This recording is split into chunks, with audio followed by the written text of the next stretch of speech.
I know Winx Club Reboot might have some argumentative elements, but I think that there are still some good points of the series, which gives the core theme of the Winx Club. And if you're ready, let's talk about 5 good things about Winx Club Reboot. Number 1, creative storyboard for transformations. One of the most iconic aspects of Winx Club has always been the transformations, because they are beyond the magical costume changes. Instead, they are the heart and soul of the series. And in the reboot, they really brought this back with a fresh creative vision. Instead of the girls just striking poses with flashy effects like Dreamix or Onirix, the transformations now feel tied to their very essence. For example, Flora awakens inside a blooming flower, which shows her direct bond with nature. Stella emerges from the sun, smiles, and then the scene transitions into night to show her connection to the moon. Moose's transformation integrates music elements in a really clever way, where her sound powers shape her entire sequence. This creative direction makes every transformation feel like a very well-developed story. We can clearly see that it's not an ordinary transition of the outfits. It's pretty dynamic and showcasing the power of each Winx girl. Whoever storyboarded these sequences really understood what made Winx special back in the day. Compare this to later original seasons like Mythics or even Butterflix, where the transformations felt flat and lacked energy. Here it's the opposite. The girls are once again alive, energetic, and connected to their powers. And this is so important, not only for the nostalgia factor, but also for marketing. Transformations are what get fans hooked. They're shareable, replayable, and when it appears before the battle scenes, they make the magical world of Winx more exciting. I love that idea. I don't know if that's really my thing. Number 2, the songs. Now, let's talk about the music because oh my gosh, the songs in this reboot are on point. The reboot smartly brought back the classic opening theme, Under the Sign of Winx. This song first appeared in Season 1 and became the anthem of the series. By modernizing it with a new arrangement and vocals from a popular Italian singer, they honored the original while making it fresh. They even went the extra mile and made a music video with cosplay and live-action elements. That's actually such a clever way to merge nostalgia with new content. Then we have the villain theme, Step Into the Dark. This one plays for the Trix and also during Bloom's dark transformation. And honestly, it's iconic. The dark, edgy vibe fits the villains perfectly, while also capturing Bloom's chaotic power when she turns dark. I'd even say this song has the potential to be a fan favorite for years. And the ending theme, From Now On, is such a beautiful closer.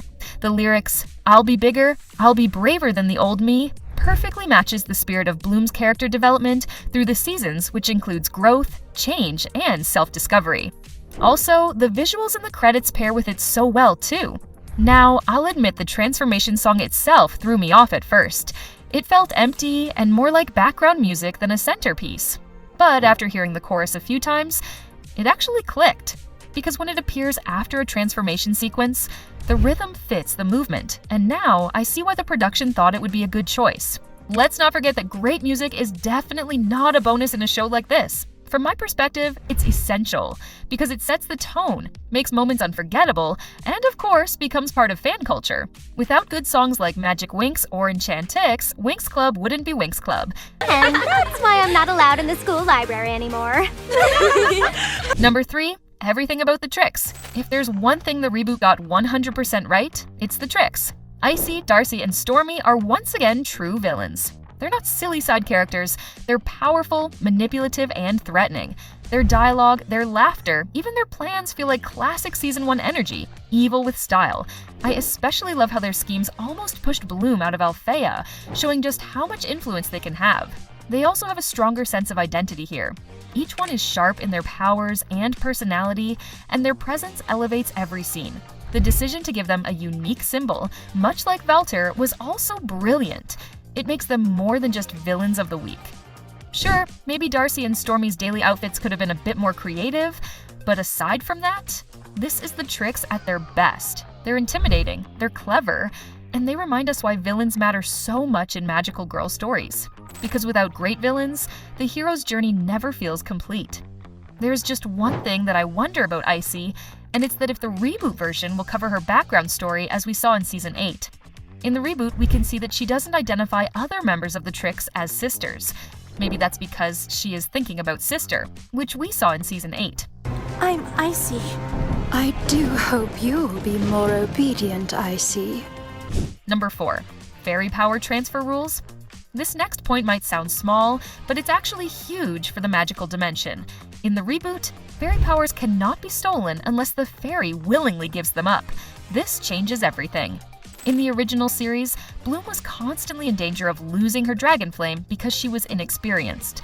It made her feel fragile, and it sometimes undermined the importance of her power. But in the reboot, even the Trix can't just snatch it away.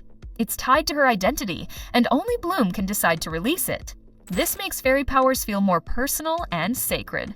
It emphasizes that a fairy's bond with her magic is unbreakable unless she chooses otherwise. It also raises the stakes. If someone does give up their power, it's not just because they were caught off guard. It means something deeper, like betrayal or sacrifice. I think this was a really smart decision because it gives the magic system more structure and respect. It makes the powers feel earned, and it reinforces that the girls truly embody their elements. Now, I wonder if we will ever see Bloom without her powers, giving all of them to someone in Reboot? I don't think this decision is coincidence. What if the producers are keeping that for Bloom in the future episodes? I love pomegranate juice, but you can't get it in Althea. Number 5, Dark Bloom. And finally, let's talk about what I think might be the best part of the reboot, Dark Bloom. Dark Bloom represents everything fans love about an alternate or corrupted version of a hero. She's the chaotic, dangerous side of the Dragon Flame, the most powerful force in the Winx universe. Her design is absolutely stunning, with red and blue hair, darker makeup, and a more gothic outfit that screams power and danger. Now compare that to her civilian form. We know that Bloom is usually portrayed as gentle, hopeful, and a bit dreamy. Dark Bloom destroys all of these. She's sharp, intense, and fearless. It's like looking at Bloom's shadow self, the side she hides deep down. And this idea opens up so many doors. If Bloom can have a dark version, could the other Winx girls too? Imagine Dark Stella controlling both sun and moon, or Dark Flora turning nature destructive. The reboot could take this concept and expand it in incredible ways. For me, Dark Bloom works because she isn't just a palette swap villain. Although pretty bad, she feels rational, like she has a purpose, and that makes her scarier. She's not chaos for the sake of chaos. She's the part of Bloom that makes you wonder what would happen if her power consumed her completely. And I absolutely love that. So those are my 5 favorite things about the Winx Club reboot: the creative transformations, the amazing songs, the Trix being at their best, the new rules for power transfer, and of course, Dark Bloom. The reboot may not be perfect, but these elements prove that it's full of potential. And honestly, if the show keeps leaning into these strengths, it could become something really special for both new fans and longtime Winx lovers. But that's just my take. What about you? Which of these 5 things do you love the most? And are there other positives in the reboot that I missed? Let's talk about it in the comments. If you like Winx, please don't forget to subscribe to my channel and like the video too. See you!